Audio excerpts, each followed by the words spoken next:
The Night Shift Horror. My Hospital Has Sinister Secrets. Part 1. The First Warning. I never believed in ghosts. Even when patients whispered about the shadows that moved when no one was looking. Even when nurses told stories about room 306, the one with no name on the chart, the one no one ever entered but somehow always had fresh sheets. My Hospital Has Sinister Secrets. Part 1. The First Warning. I never believed in ghosts. Even when patients whispered about the shadows that moved when no one was looking. Even when nurses told stories about room 306, the one with no name on the chart, the one no one ever entered but somehow always had fresh sheets. I thought they were just stories. Until I took the night shift. Welcome to St. Vincent's. Vincent's Hospital had been around for decades, its walls worn by time and tragedy. It was the kind of place where the air always felt too cold, where the lights flickered just a little too often. I took the job out of desperation. Bills were piling up, and night shifts paid better. It seemed easy enough. Monitor the patients, restock supplies, chart vitals. But on my first night, the head nurse, Mrs. Holloway, handed me a folded piece of paper. "Follow these rules and you'll be fine," she said. I laughed. "Rules? You mean protocols?" Mrs. Holloway didn't smile. "No," she said. "Rules for surviving the night." The rules. I unfolded the paper. The handwriting was neat, but shaky, as if written by someone who didn't want to remember what they were writing. 1.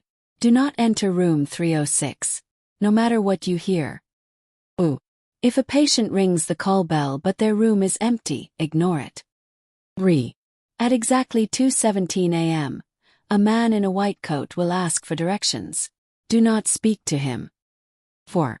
If you hear a lullaby in the hallways, close your eyes. Count to 10. Do not open them until the singing stops. 5. Never under any circumstances, take the basement elevator. I looked up, waiting for Mrs. Holloway to say this was a joke. But she was already walking away. "Good luck," she said over her shoulder. Then she left me alone. Rule number 1, room 306. By midnight, the hospital had settled into an eerie silence. The only sounds were the distant hum of machines and the occasional shuffle of feet from the ICU. I tried to focus on my rounds. But as I passed the 3rd floor, something made me stop. The door to room 306 was open. Soft light spilled from inside. My heart pounded. Maybe a nurse forgot to close it. Maybe it wasn't a big deal. I took a hesitant step closer. Inside, the room was empty. No bed. No medical equipment. Just darkness. And a whisper. "Help me." Cold air rushed past me, and the door slammed shut. I stumbled back, my breath coming in ragged gasps. I wasn't imagining it. Someone or something was in that room. And it wanted me to break the rules. Rule number 3. The man in the white coat. At exactly 2:17 a.m., I was at the nurse's station, trying to shake the unease crawling under my skin. Then footsteps. Low. Deliberate. A man in a pristine white coat stepped into view. He was tall, his features sharp but wrong, as if someone had created a human from memory but missed a few details. His smile was too wide. "Excuse me," he said. "I'm looking for the ICU." My blood turned to ice. Rule number 3. Do not speak to him. I dropped my gaze to the desk, pretending to read a chart. My pulse thundered in my ears. The man didn't move. He just stood there. "It's rude to ignore people, you know," he said. I bit my lip, forcing myself to stay silent. Then, his fingers tapped against the desk. "Long too many joints. They always break the rules eventually," he whispered. When I finally dared to look up, he was gone. Rule number 5. The basement elevator. By 3 a.m. I wanted to go home. But then a call light blinked. Room B12. The basement. My stomach twisted. There were no patient rooms in the basement. Then, against my will, the elevator doors slid open. It was waiting for me. A single note played over the speakers, a lullaby. My vision blurred. Shadow moved inside the elevator, a shape tall and waiting. I turned and ran. The final warning. 6 a.m. My shift ended. Mrs. Holloway was waiting at the exit, her face unreadable. "You saw him, didn't you?" she asked. I swallowed hard. "The man in the white coat." She nodded. "He knows your name now. That means he'll come back." My hands trembled. "What do I do?" I whispered. Mrs. Holloway handed me a new list of rules. This time they weren't for the hospital. They were for me. And at the top, one rule stood out in bold letters. "You can't quit. Not now. Not ever." The night shift horror. My hospital has sinister secrets. Part 2, No Way Out. I should have walked away. I should have ignored Mrs. Holloway's warning, grabbed my things, and never returned to St. Vincent's. But when I tried to quit, I learned the hard way. You don't leave this hospital. Crap. The morning after my first shift, I went home and collapsed into bed, hoping to sleep off the horror of what I'd seen. But as soon as my head hit the pillow, the call light blinked. I bolted upright. I wasn't in my bedroom anymore. I was back at the nurses' station. The hallways stretched before me, dark and endless. My scrubs were still on, my ID badge clipped neatly to my shirt. I never left. A cold shiver crawled down my spine. "This is a dream," I whispered. "It has to be." But when I touched the desk, the wood was solid under my fingertips. The beeping of the heart monitors echoed in the distance. The hospital felt real. Then I saw the note. A single slip of paper sat beside me, written in that same shaky handwriting. "You can't leave. Not until it's done." My heart pounded. "Not until what's done?" I muttered.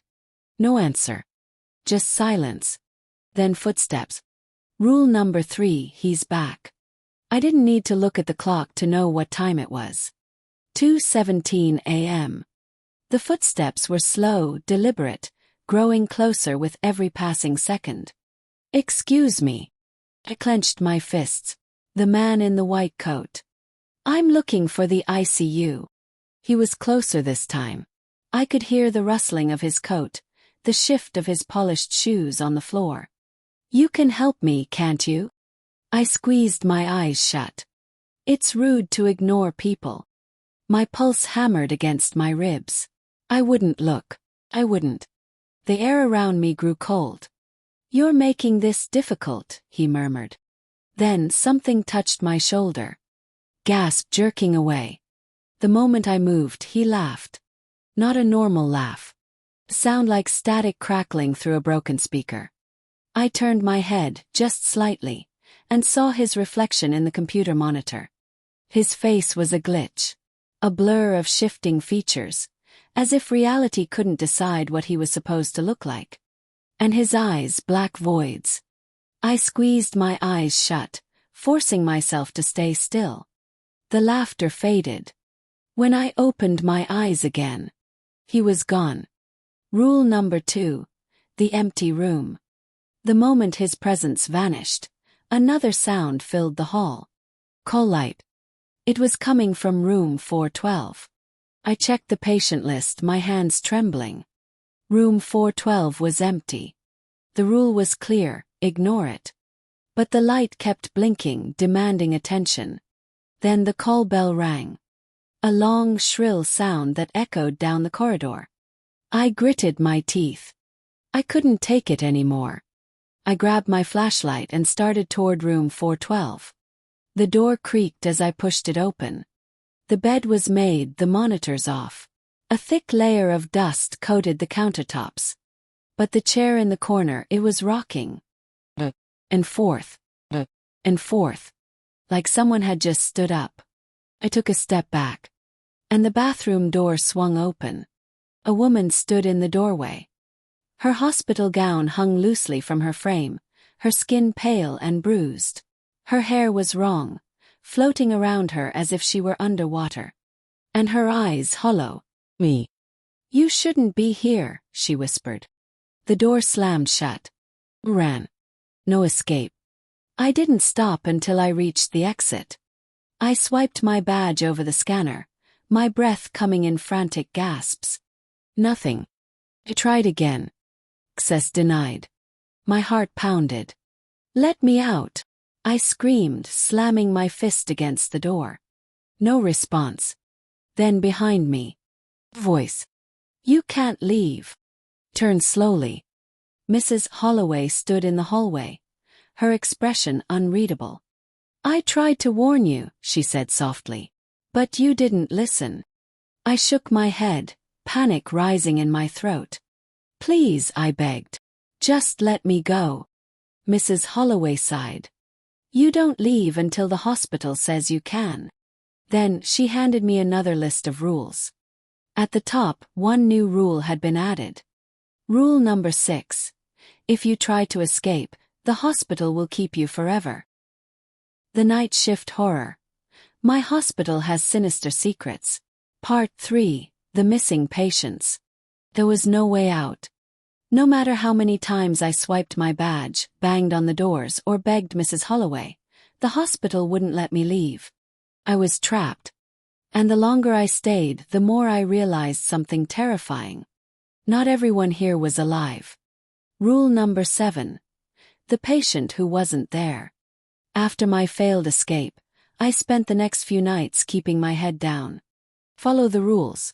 Stay quiet. Survive. But on the 4th night, the list of patients changed. Room 509 now had a new name. Alan Fisher. The chart was simple. Mid-40s, post-surgical recovery, no visitors. Routine. But something felt off. For one, no one had admitted him. And second, room 509 had been empty for years. I shouldn't have checked. I should have ignored the name and continued my rounds. But when I walked past the room at 3:12 a.m., the door was slightly open. The light inside flickered. And Alan Fisher was sitting upright in bed. He turned to me slowly, his pale lips curling into a weak smile. Nurse, he rasped. I need help. I swallowed hard. What do you need? His eyes darkened. I need you to tell me if I'm dead. Rule number 8. Don't answer their questions. My mouth went dry. Every instinct screamed at me to leave, but my feet were frozen in place. Alan Fisher's bony fingers gripped the sheets, his knuckles stark white. They won't tell me, he whispered. The doctors, the other nurses, no one tells me the truth. The lights in the room dimmed. Shadows stretched across the walls, moving on their own. Please, he pleaded, his voice cracking. Am I still alive? A warning burned in the back of my mind. Don't answer. I shook my head violently and backed toward the door. His expression shifted. The weakness vanished. His skin grayened. The veins along his arms darkened to black. His lips curled, revealing jagged, unnatural teeth. You know the truth, don't you? His voice wasn't human anymore. I slammed the door and ran. Behind me I heard it. Deep guttural laugh. Rule number 9. The vanishing patients. By the time I reached the nurse's station, my hands were shaking. I grabbed Alan Fisher's chart, flipping through the pages, desperate for answers. But his name was gone. The files were empty, the records erased. It was as if he had never existed. I turned to Mrs. Holloway, who was watching me with that same blank expression. Did you see that? Gasped. Room 509, he was just. Who? She asked. Froze. Alan Fisher. He was right there. Mrs. Holloway's lips thinned. There's no one in room 509, dear. My stomach twisted. But I saw him. She exhaled slowly, tapping the counter with her long, polished nails. They come and go, she said. Some patients don't realize they've passed. They linger, trapped between this world and the next. She slid another note toward me. The ink was fresh. Rule number 9. If a patient disappears from the records, forget them. They were never here. My hands trembled. And if I don't? I whispered. Mrs. Holloway's gaze darkened. Then neither were you. Rule number 10. The wrong shift. At 4:44 a.m. something changed. The air grew heavier, thick with the scent of antiseptic and something rotting. Then the intercom crackled. Attention staff. All personnel report to the basement for shift change. A deep chill ran through me. There was no shift change at 4:44 a.m. I turned to Mrs. Holloway, expecting her to dismiss it. But for the first time she looked nervous. Don't move, she said quickly. My pulse thundered. What happens if I do? The lights flickered. The intercom crackled again. All personnel, report to the basement. Mrs. Holloway grabbed my wrist. If you go, she whispered, you don't come back. My breath hitched. Then footsteps. Dozens of them. Moving down the hall, slow and synchronized. I peeked around the corner. And my blood ran cold. A group of nurses and doctors walked past, their movements eerily stiff. Their eyes were solid black. Their scrubs and coats were stained with something dark and wet. They moved in unison, as if pulled by invisible strings. And worst of all, I recognized some of them. Nurses who had quit. A doctor who had vanished years ago. They had never left. They had become part of the hospital. I pressed a hand over my mouth to keep from screaming. One of them, the head surgeon, paused. His head turned in a slow, unnatural motion. And he looked directly at me. You're on the wrong shift, he whispered. I stumbled backward. The intercom crackled again. Final call. All personnel to the basement. The nurses and doctors tilted their heads in unison. Then they started toward me. Mrs. Holloway shoved me behind the desk. Close your eyes, she ordered. But now. I squeezed my eyes shut. The footsteps grew louder. Then silence. When I finally dared to look, the hallway was empty. But the basement elevator doors were still open. Waiting. And from the darkness inside, something breathed. The new rule. Mrs. Holloway handed me another slip of paper. My fingers trembled as I read it. Rule number 10. If the hospital calls for shift change at 4:44 a.m., don't go. They're not looking for help. They're looking for replacements. I looked up at her, my stomach twisted in knots. How long do I have to stay? I whispered. Mrs. Holloway's face was unreadable. Until the hospital lets you go. The intercom crackled one last time. Next shift begins soon. I had a horrible feeling. Mine wasn't over yet. The night shift horror. My hospital has sinister secrets. Part 4, the basement calls. I didn't sleep after that. Every time I closed my eyes, I saw them. The nurses and doctors with their empty black eyes, moving in perfect unison. Their blood-stained scrubs. The way they whispered. You're on the wrong shift. I should have run. But I had already learned the truth. There was no way out. And the hospital wasn't done with me yet. Rule number 11. The basement doors must stay closed. The next night, I walked into the hospital with a sense of quiet dread. The fluorescent lights buzzed overhead. The halls smelled like antiseptic and something sour. First, everything seemed normal. But then I saw it. The elevator to the basement was open. The light inside flickered. A deep, metallic breathing echoed from within. And just beyond the threshold, something moved. Mrs. Holloway appeared at my side. Her voice calm but urgent. Don't step inside, she warned. I wasn't planning on it, I whispered. She handed me another note. The handwriting was shakier this time, like whoever had written it was in a hurry. Rule number 11. The basement doors must always stay closed. If they open on their own, do not go inside. A cold shiver crawled down my spine. "What's down there?" I asked. Mrs. Holloway didn't answer. Instead, she grabbed the edge of the elevator doors and pulled them shut with a sharp clang. The moment they clicked into place, the entire hospital seemed to exhale. The lights brightened. The air lost its heavy weight. But behind the metal doors, I could still hear it. Something breathing. And then, knock. Rhythmic. As if something on the other side was waiting. Rule number 12. The man at 3:33 a.m. I did my best to ignore the basement after that. But the hospital had other plans. At exactly 3:33 a.m., the call light blinked. I checked the room number. Room 306. My gut twisted. That room was empty.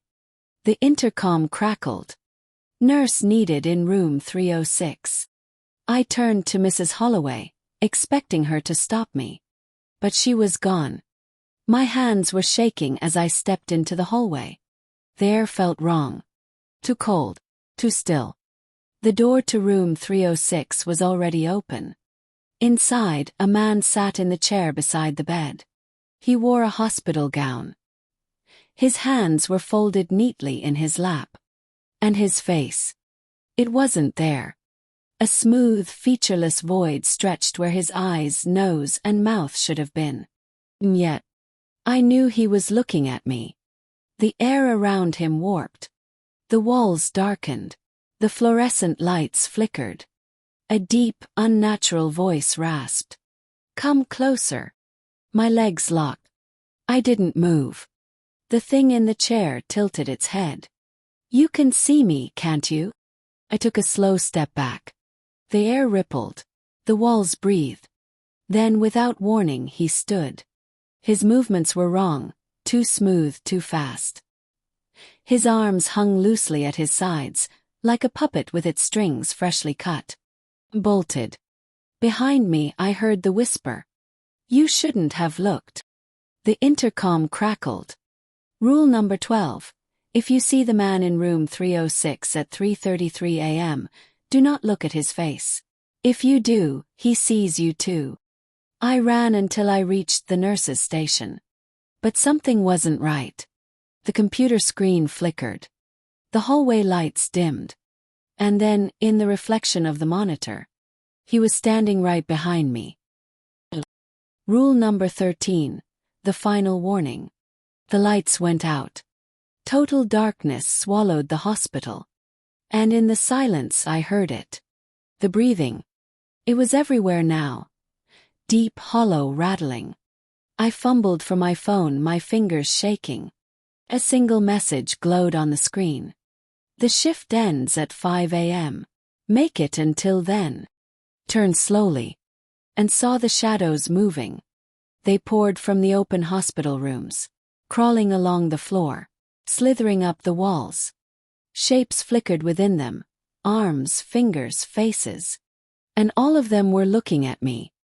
The intercom crackled one last time. Final rule added. If you survive until dawn, the hospital might let you leave. But the last word flickered. The shadows rushed forward. And the clock ticked closer to 5 a.m. The night shift horror. My hospital has sinister secrets.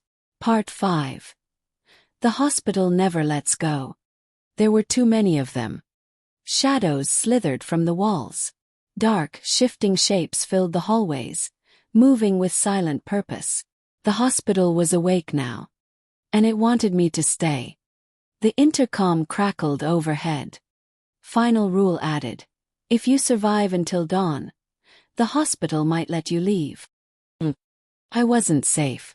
Not yet. I had until 5 a.m. And the clock was still ticking. Rule number 14. The shadow patient. Ran. The shadows chased me, stretching along the walls, twisting into unnatural shapes. Faces flickered within them. Hollow eyes, open mouths, silent screams. I skidded around a corner and slammed into the supply closet. The door barely shut before something hit it from the other side. Slow, rhythmic knocking. And then, whisper. Nurse, I need help. My stomach twisted. I had heard that voice before. Alan Fisher. The patient who wasn't there. I pressed my back against the shelves, my breathing shallow. I know you're in there, the voice rasped. They never let us leave. The knocking grew louder. You're one of us now. The shadows slid under the door. Black tendrils stretched toward me, reaching for my ankles. Had to move.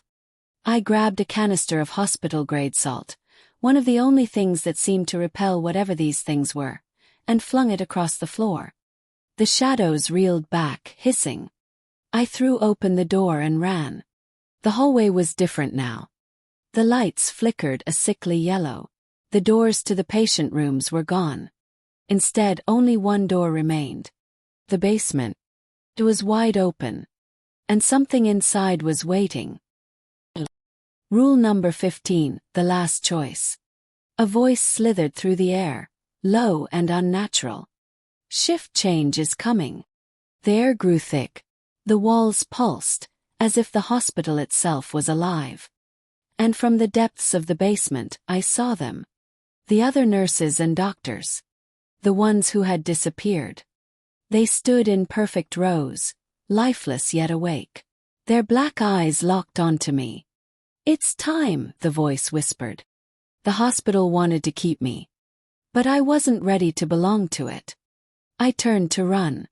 And stop. Mrs. Holloway stood at the nurse's station, watching me with calm, tired eyes. Do you want to leave? She asked. My heart pounded. Yes. She sighed. Then take my place. The words hit like ice. What? She gestured to the nurse's badge clipped to her uniform. The hospital always keeps one of us. It won't let everyone go. Someone has to stay. My mind reeled. Mrs. Holloway had been here for decades. She was the only one who knew all the rules. And now she was offering me a choice. Take her place. Or stay forever. Rule number 16. The shift must continue. The shadows closed in. The intercom crackled again. Final call. Shift change is beginning. I looked at Mrs. Holloway, my chest tight with fear. If I take your place, will I be trapped? She gave a sad smile. Yes. A lump formed in my throat. I didn't want to be part of this nightmare. I didn't want to belong to the hospital. But hadn't she saved me? Hadn't she helped me survive? And if I left, someone else would take my place. Maybe someone new. Someone who didn't know the rules. The intercom crackled one last time. Decision required. The hospital does not wait. I clenched my fists and made my choice. Epilogue.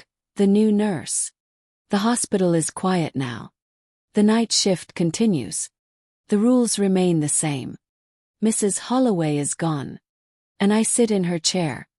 The intercom hums softly overhead. Somewhere in the distance, a call light blinks. A new nurse has arrived. And I wonder, will they follow the rules? Because if they don't, the hospital will take them too. The end.